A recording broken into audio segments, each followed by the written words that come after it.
ಮಣ್ಣೆ ಮಣಿ ಮಣಿ ಹೋಗ್ತೀನ್ರಿ, ಹಳ್ಳಿ ಹಳ್ಳಿ ಹೋಗ್ತೀನಿ ಅಂತ ಹೇಳ್ತೀರಿ. ನಿಮಗ ನಾಚಿಕೆ ಬರುದಿಲ್ಲ? ಇಲ್ಲಿ ಬಾಕಿ ಕೊಟ್ಟಿಲ್ಲ ಅಂತವ್ರ ಕರೆದ ಜಿಲ್ಲಾಧಿಕಾರಿ ತಾವ ಒಂದು ಸಭೆ ಮಾಡಿ ಯಾಕೆ ಕೊಟ್ಟಿಲ್ರೋ, ನೀವು ಇಂಟ್ರೆಸ್ಟ್ ಆಗಿ ಕೊಡ್ಬೇಕು, ಅಲ್ಲಿವರೆಗೆ ಅಂತವ್ರ ಮೇಲೆ ಆಕ್ಷನ್ ತಗೋಬೇಕು ಅಂತ ಒಬ್ಬ ಕಾರ್ಖಾನೆ ಮಾಲೀಕನ ಒಳಗೆ ಹಾಕಿ ನೋಡ್. ಏನು ಇಲ್ಲ. ಚುನಾವಣೆ ಅಂದ್ರೆ ಎಷ್ಟು ಪ್ರೀತಿ ಒಬ್ಬ ನಿಮ್ದ. ನಮ್ಮನ್ನ ಗೋರಿ ಮೇಲೆ ರಾಜಕಾರಣ ಮಾಡತ್ತೀರಿ,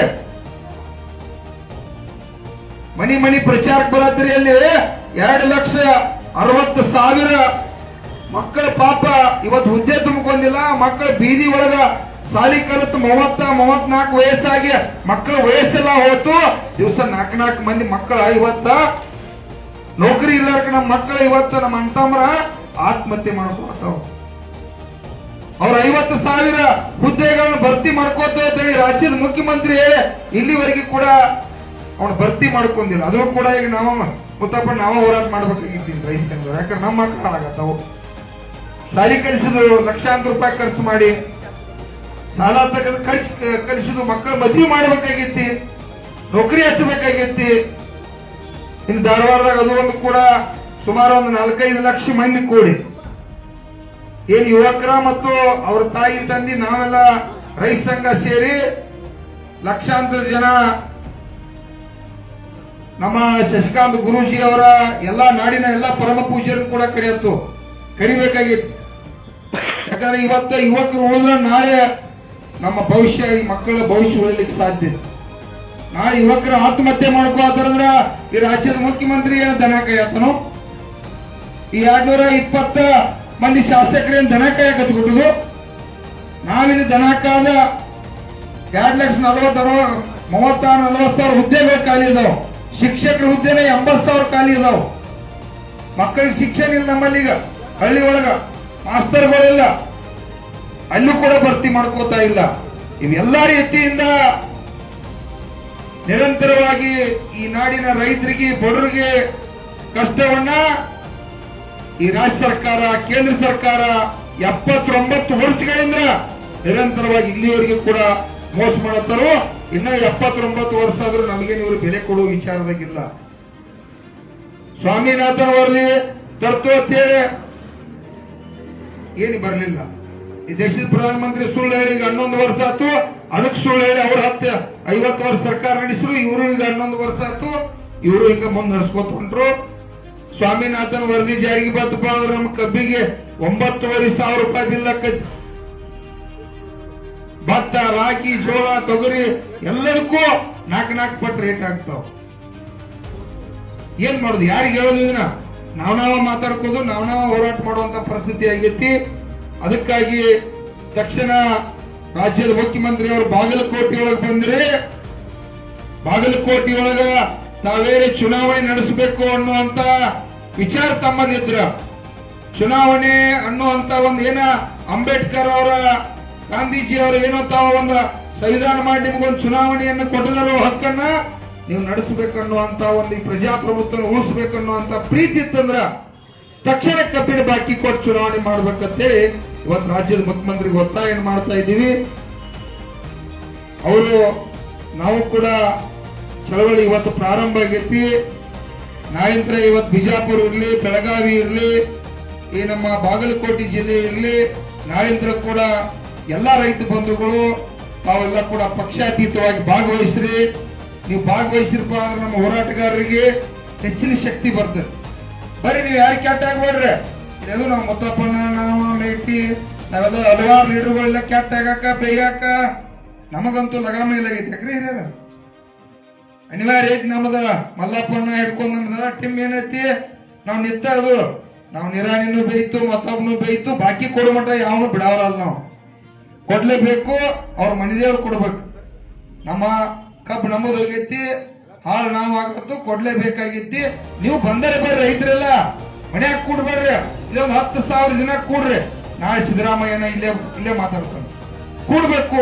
ಕೂಡ್ಲಿಲ್ಲ ಅಂತಂದ್ರ ನಮ್ಮ ವೈರಿಗಳು ನೀವು ಹಾಕಿರಿ. ರೈತ ಕುಲ ಕೂಡ ರೈತ ಕುಲನ ನಾಶ ಮಾಡ್ತತಿ.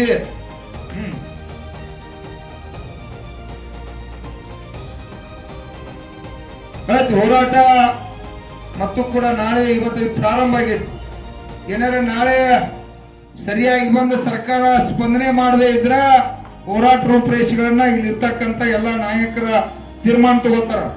ಏನ ಗದ್ದನಕೇರಿ ಕ್ರಾಸ್ ಮಾಡ್ತಾರೋ, DC ಆಫೀಸ್ ಮಾಡ್ತಾರೋ, ಎಲ್ಲಿ ಚುನಾವಣೆ ಮಾಡತ್ತಾರ ಅಲ್ಲೇ ಹೋರಾಟ ಮಾಡೋದಾಕೈತಿ ಅನ್ನುವಂಥದ್ದನ್ನ ನಾಳೆ ಇರ್ತಕ್ಕಂಥ ಈ ಬಾಗಲಕೋಟೆ ಜಿಲ್ಲೆಯ ಎಲ್ಲ ಮುಖಂಡರ ತೀರ್ಮಾನ ತಗೋತಾರ. ಆ ತೀರ್ಮಾನ ಪ್ರಕಾರ ಹೋರಾಟ ನಡೆದೈತಿ. ಅದ್ರ ಪ್ರಕಾರ ನಾವು ಕೂಡ ಎಲ್ಲ ಅದ್ರ ಜೊತೆ ಬದ್ಧ ಇರ್ತೀವಿ.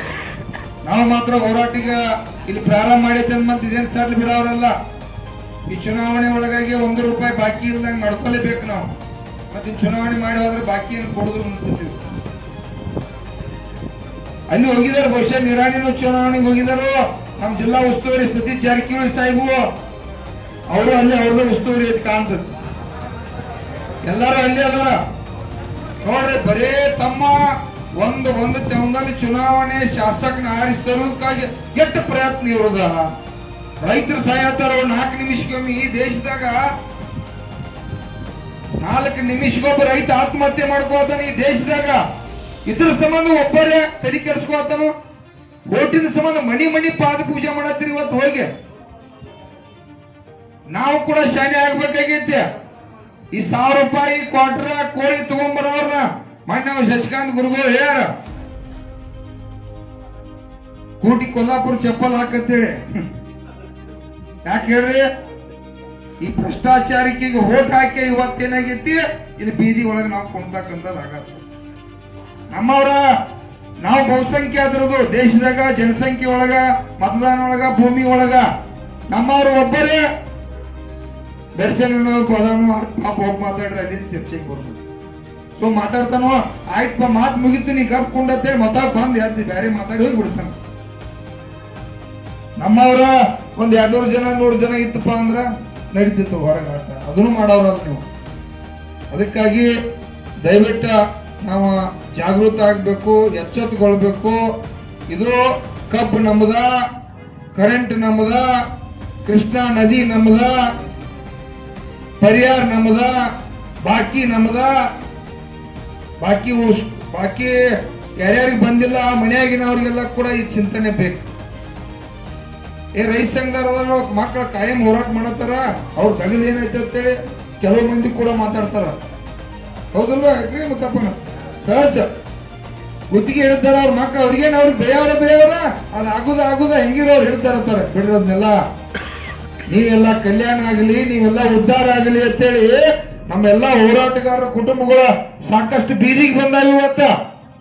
ಯಾಕಪ್ಪ ಅಂದ್ರ ನೀವು ರೈತ ದೇವರುಗಳು ಬೆಂಬಲ ಕೊಡದೆ ಇರ್ತಕ್ಕಂಥದಕ್ಕಾಗಿ. ಲಕ್ಷ ಜನ ಇವತ್ತ ಜಮಖಂಡಿ ಒಳಗೆ ಸೇರಿದ್ರ ಮುಖ್ಯಮಂತ್ರಿ ಅಲ್ಲ, ಸಿದ್ದರಾಮಯ್ಯನ ಅಪ್ಪ ಕಬ್ಬಿನ ಬಾಕಿ ವಸೂಲಿ ಮಾಡಿ ಕೊಡ್ತಾನೆ. ನಾವು ರೈತ ದೇವರುಗಳ ಮನ್ಯಾಗ ಕುಂಡಾಕ್ ಹೋಗ್ಬೇಡ್ರಿ. ನಾಳಿಂದ್ರ ಈ ಜಮಖಂಡಿ ಇವತ್ತಿಂದ್ರ ಇವತ್ ರಾತ್ರಿ ಕೂಡ ಬರ್ರಿ. ನಾಳೆ ಕೂಡ ಜಮಖಂಡಿಗೆ ಭಾಗವಹಿಸ್ರಿ. ಲಕ್ಷ ಜನ ಸೇರೋನು ಮತ್ ಓಟ್ ಅವ್ರಿಗೆ ಹಾಕೋರಕ್ಕೆ ಹಾಳಾಗಿ ಹೋಗೋತಕ್ಕ. ಕರೆ ಕಬ್ಬಿನ ಬಾಕಿ ಸಮಾಧಾನ ಬರ್ಲಿ ಹೆಂಗಪ್ಪ ಮೇಟಿ ಕರ್ಮಿಸ್ಕೊಡು. ನಾಳೆ 1 ಲಕ್ಷ ಜನ ಸೇರಪ್ಪ. ಕಬ್ಬಿನ ಬಾಕಿ ಆ ನಿರಾಣಿ ಹೆಂಗ್ ಕೊಡುದಿಲ್ಲ, ಮತ್ತೊಬ್ಬ ಕಾರ್ಖಾನೆ ಮಾಡಿ ಹೆಂಗ್ ಕೊಡುದಿಲ್ಲ, ಗುಡುಗುಂಟಿ ಹೆಂಗ್ ಕೊಡುದಿಲ್ಲ ನೋಡು. ನೀವು ಬರ್ಲಿಲ್ಲ ಅಂತಂದ್ರೆ ನೀವ ನಮಗ್ ವೈರಿಗಳು ಆಗ್ಬೇಡ್ರಿ. ರೈತ ದೇವರುಗಳೆಲ್ಲ ತಾಯಂದಿರ ತಾವು ಕೂಡ ಎಲ್ಲ ಭಾಗವಹಿಸಿ. ಎತ್ತಿನ ಗಾಡಿ ಹೆಗಲ ಮೇಲೆ ಬರ್ತಾನೆ. ನಮ್ ಜಡ್ಪಿ ಹೇಳ್ತಿರ್ತಾನ. ಆ ಕಡೆ ನಮ್ ಜಡ್ಪಿ ಒಬ್ಬ ಬಾರ್ಕೋಲ್ ಹಾಕೊಂಡ್ ಬರ್ತಾನ. ಕಾಯಂ 100 ಬಾರ್ಕೋಲ್ ತಗೊಂಡ್ ಬರ್ತಾನ. ನಾಳಿಂದ ನೀವೆಲ್ಲ ಬಾರ್ಕೋಲ್ ಹಾಕೊಂಡ್ಬರ್ ಹೆಗಲ ಮೇಲೆ. ಬಾರ್ಕೋಲ್ ತಗೊಂಡು ಲಡ್ ಕಟ್ಟಿ ಹಾಕ್ಬೇಕು ಅವ್ರ ವಿರುದ್ಧ. ಅಂದಾಗ ಅವ್ರಲ್ಲಿ ಕುತ್ಕೊಂಡು ನೋಡ್ಬೇಕ. ಅದಕ್ಕಾಗಿ ತಾವು ಕೂಡ ಎಲ್ಲರೂ ನಾಳೆ ಹೆಚ್ಚಿನ ಸಂಖ್ಯೆ ಒಳಗೆ ಭಾಗವಹಿಸ್ರಿ.